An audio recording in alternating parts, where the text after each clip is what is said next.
আন্তরিক ধন্যবাদ। দলের পক্ষ থেকে শুভেচ্ছা জানাচ্ছি। আপা, আপনার কাছে একটা আমি একটা ভিডিও দিচ্ছি, আপনি ভিডিওটা একটু প্লে করেন। আপনি তো একটা দিয়েছেন, বাট আমাদের এখানে তো আরো অনেকগুলো আছে। যাক, যেটা আমি দিচ্ছি ওটা আপনি প্লে করেন। অনেকগুলি থাকলে তো দেখবই। আজকে প্রোগ্রাম শুরু হওয়ার 1 ঘন্টা আগে এখানে যারা 2-3 জন একদম দুর্বৃত্ত, ওরা প্রোগ্রামে একটা বাস ভেঙে ফেলে।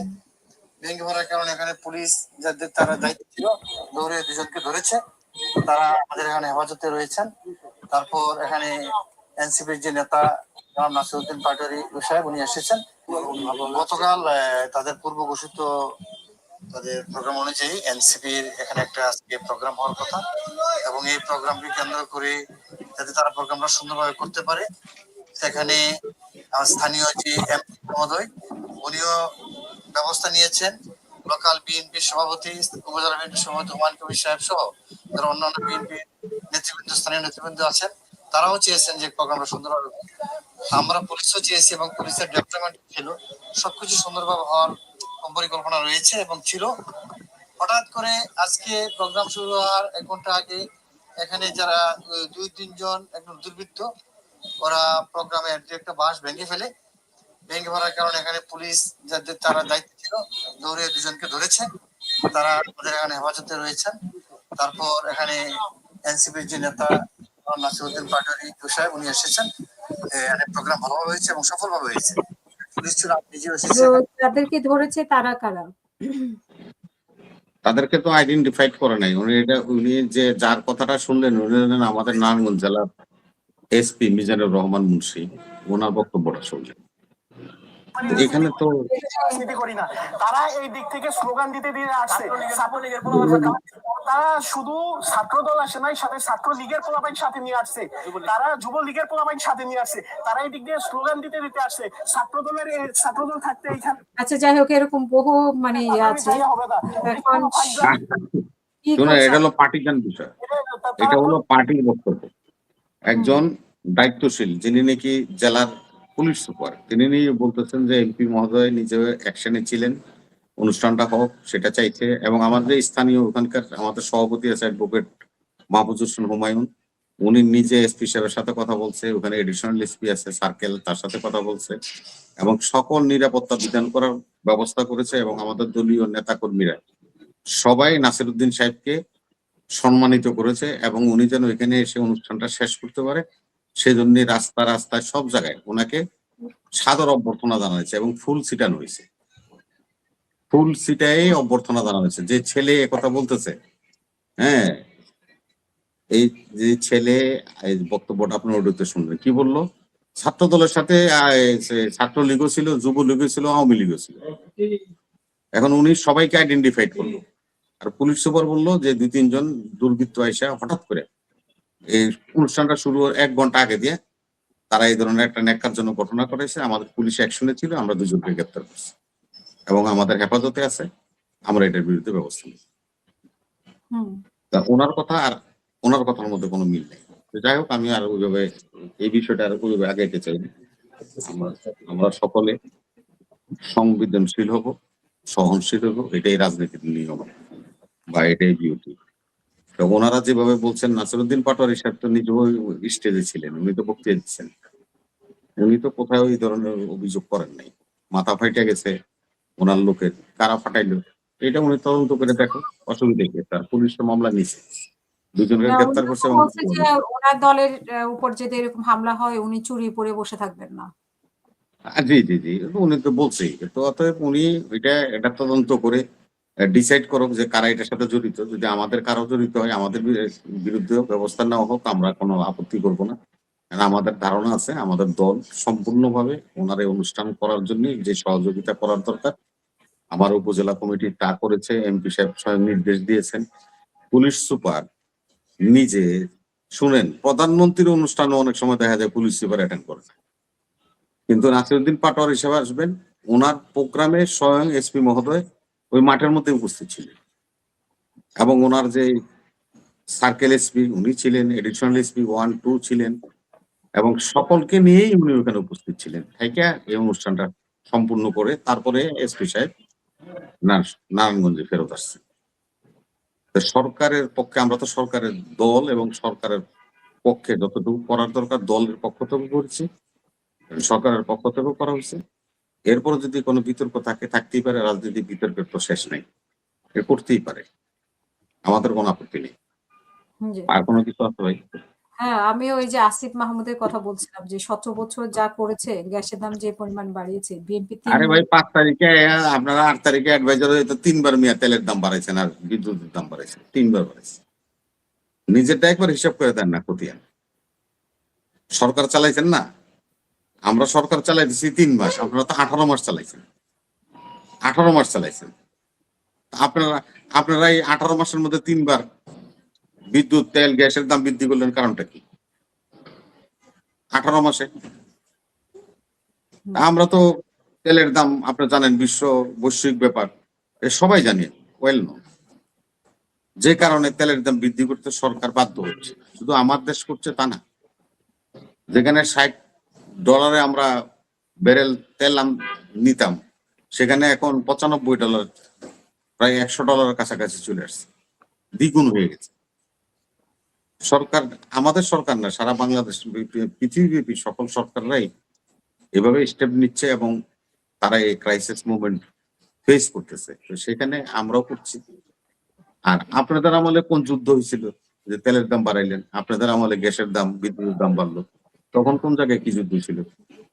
কিছুই তো ছিল না, নর্মালি সিদ্ধি ছিল। রাজনৈতিক কারণে বক্তব্য দেওয়া, যতটুকু দেওয়ার ততটুকু দিবেন, এটা হলো পলিটিক্সের রেটরিক। এটা বিরোধী দলে থাকলে আমরা যেরকম আওয়ামী লীগরে গালাগালি করতাম যখন বিরোধী দলে ছিলাম, কারণ ওনারা, আমরা সরকারে আছি, ওনারা গালাগালি করে, এটা আমাদের দেশের ট্রেডিশন, এটার জন্য আমার অসুবিধা নেই। মানে এটা একটা মানে তবে আগের রাজনীতি হ্যাঁ, তো যেভাবে এখন আপনারা একটা কথা বলি আর কি, আপনারা টপিকস নির্বাচন করেন তো, এই জন্য আর কি। হুম, বাংলাদেশ এই গত 1 সপ্তাহে 2টা বিগ অ্যাচিভমেন্ট অ্যাচিভ করেছে, সে ব্যাপারে কিন্তু আপনাদের আলোচনা। একটা হলো রাষ্ট্রসংঘে সভাপতি নির্বাচিত হয়েছে বাংলাদেশ, আরেকটা হলো আজকে তুরস্কের পররাষ্ট্রমন্ত্রী হাকিমের সাথে বাংলাদেশ একটা চুক্তি করেছে, ঐতিহাসিক চুক্তি। আমার নারায়ণগঞ্জেরই একটা অঞ্চলে এই ফ্যাক্টরিটা করা হবে, তুরস্ক সরকার তাদের অর্থায়নে আমাদের নারায়ণগঞ্জে ড্রোন উৎপাদন করবেন। এগুলি আলোচনায় আসার দরকার। কখন কি হলো, কে কি ছিল, এগুলির চেয়ে এগুলি অনেক গুরুত্বপূর্ণ এবং মূল্যবান। যে বিএনপিকে নিয়ে, বিএনপির 20% ভোট নষ্ট হয়েছে, শুধুমাত্র আমাদের জ্ঞানী গুণী মানুষগুলি যারা সমাজে খুব সমাদৃত লোক, তাদের মতো লোকে আরেকজন সমাদৃত লোকরে কয় শিলং সালাউদ্দিন। এখন আমি যদি কই জঙ্গল হাসিনুর রহমান, তা কেমন লাগবে? এইগুলি যারা ভাষা ইউজ করে তাদের কাছ থেকে দেখেন, এই যে শিলং সালাউদ্দিন নিয়ে এত কথা আপনারা কইলেন, আমরা 20% ভোট কম পাইলাম। প্রথম চুক্তিটা করেছে যে F-17, যে দুই সামরিক কর্মকর্তা আছে পাকিস্তান থেকে ক্রয় করার যে চুক্তিটা, সেটা স্বাক্ষর করছে সালাউদ্দিন সাহেব। এখন ড্রোনের চুক্তি হলো, স্বাক্ষর করলো আমাদের পররাষ্ট্রমন্ত্রী, সদ্য সভাপতি জাতিসংঘ সাধারণ পরিষদ, দুজন। এবং আপনাদেরকে আমরা এই কথাটা আশ্বস্ত করতে চাই, আগামী 22 তারিখে আমাদের মাননীয় প্রধানমন্ত্রী মালয়েশিয়া হয়ে চীন যাবেন এবং উনি তিস্তা চুক্তি স্বাক্ষর করবেন, যে এই নিয়োটা আগে স্বাক্ষর হয়েছিল সেটা এখন ফাইনাল স্বাক্ষর হবে। রোড অ্যান্ড বেল্ট ইনিশিয়েট, চাইনার যে প্রকল্প, এই প্রকল্পটাও আপনার অনুমোদন করবে এবং এটাও চুক্তি হবে। এবং আরেকটা খবর আপনার জানাই দিয়ে, লালমনিরহাটে আমাদের যে দক্ষিণ এশিয়ার বৃহত্তম যে আমাদের বিমানবন্দরটা আছে, সেটা আপনার চীন ডেভেলপ করবে, সেই চুক্তিও এটার সাথে হবে 3টা চুক্তি ওনার সাথে করবে চায়না গভর্নমেন্ট। আমাদেরকে সরকারটা চালাইতে দেয়, সব দিক থেকে তো ষড়যন্ত্র হচ্ছে। আজকে হাসিনুর ভাই একটা কথা বলি, এখন চুক্তি তো হলো, কিন্তু বললে- চুক্তি সুফল কুফল বলেও তো কিছু বিষয় আছে, সেটাও তো আমাদেরকে বুঝতে হবে, বুঝে তারপর আমরা আমি অবশ্যই আমি আপনাকে হ্যাঁ, কি আছে না আছে চুক্তির একবারে বিশ্লেষণ করেন গায়ে, আমার কোনো আপত্তি নেই।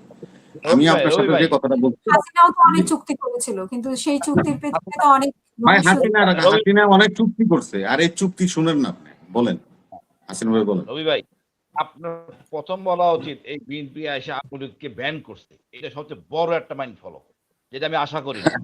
কথা না আমি আর এইভাবে বলতে চাই না, এটা আপনারা বললে আপনাদের মুখ দিয়ে খুব ভালো হয়, কারণ আমি এটা পার্টিজান মানুষ। আমি কোনো কথা বললে মসজিদে যাইও বললে কি বলে জানেন, আরে হে বিএনপি করে এই থেকে এই কথা কয়। আমি পার্টিজান মানুষ, আমার কাছ থেকে এটা সুন্দর শোনা যাবে না।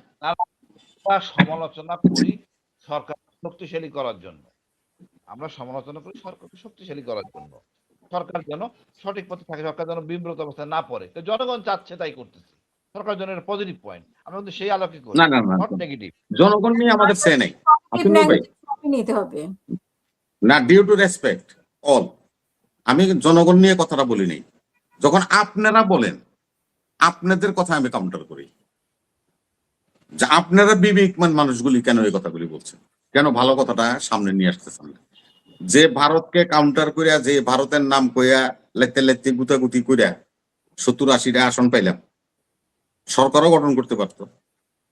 তো আজকে তাদের তো আমাদেরকে সেলিব্রেট করা উচিত, আমাদেরকে ধন্যবাদ দেওয়া উচিত।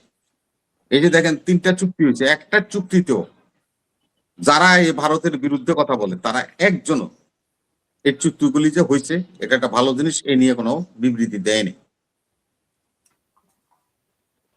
রবি ভাই, মুখে মুখে চাপাবাজি করবেন, ভারতের বিরুদ্ধে কথা বলবেন। রবি ভাই, তেলের দাম কিন্তু বাজারে যদি $95 নাও হয়, যদি কমেও, আমি তেলের দাম বাড়াইতে পারবো না, কমাইতে পারবো না। আমার সাথে বাড়াইতে কমাইতে গেলে ভারতের তেলের সাথে মিলাইতে হবে, নাহলে এটা কালোবাজারি হবে। ভারতের তেলের Yes, দাম আপনি জি জি জি, আপনি বিটিআর ছিলেন, এটা তো জানেন। হ্যাঁ, এটা আসল জিনিস, একটা আসল সুন্দর জিনিস। কথা বলছেন। হ্যাঁ, ভারতের তেল আমি টাকা কেন দিয়ে যদি আমরা আনবো, ভারতের সাথে, হ্যাঁ জি জি জি, আপনি তো বিটিআর ছিলেন কমান্ডার হিসেবে। তারপরে বিনিময়ে আনবে ফেন্সিডিল। বুঝছেন কেমন আমাদের জাতি আমরা বড় সমস্যা। জি এখন হাসিনুর ভাই, আপনি যেহেতু বিডিআর সেক্টর কমান্ডার ছিলেন, সেহেতু আপনার এটা ভালোই জানেন। কারণ সমন্বয় করতে হয়, আমরা ওই যে কথাটা হাসিনুর ভাই বলছে যে তেলের দাম বিশ্ববাজারে $95 কি $100 হলো তা বড় কথা না, আমরা ভারতকে সমন্বয় করতে হয়, তা নাইলে আমাদের কাছ থেকে তেল পাচার হয়ে ভারতে চলে যায়। এটার আরেকটা কথা বলছে হাসিনুর ভাই, এটা খুব গুরুত্বপূর্ণ। সেটা হলো দেখেন আমরা কত বড়, ওই যে আমাদের দেশে গ্রাম দেশে একটা প্রবাদ আছে যে দুধ বেচে মদ খায়, দেখেন আমরা তেল বেচে ফেন্সিডিল খাই। বিনিময়টা কি দেখেন, বিনিময়টা একটা ভালো জিনিস দিয়ে হয়তো মেনে নিতাম। বিনিময়টা কি হচ্ছে, আমাদের থেকে ওরা তেল নিচ্ছে আর ওরা আমাদেরকে সেম পরিমাণ টাকার ফেন্সিডিল দিতে। এই সত্যগুলি তো প্রকাশিত হতে হবে, এটা মানুষকে বুঝতে হবে, উস্কাই দিলেই তো চলবে না। কেন সমন্বয় করতেছে, আজকে তো হাসিনুর ভাই সত্য কথাটা বললো, এইটাই ফ্যাক্ট। জি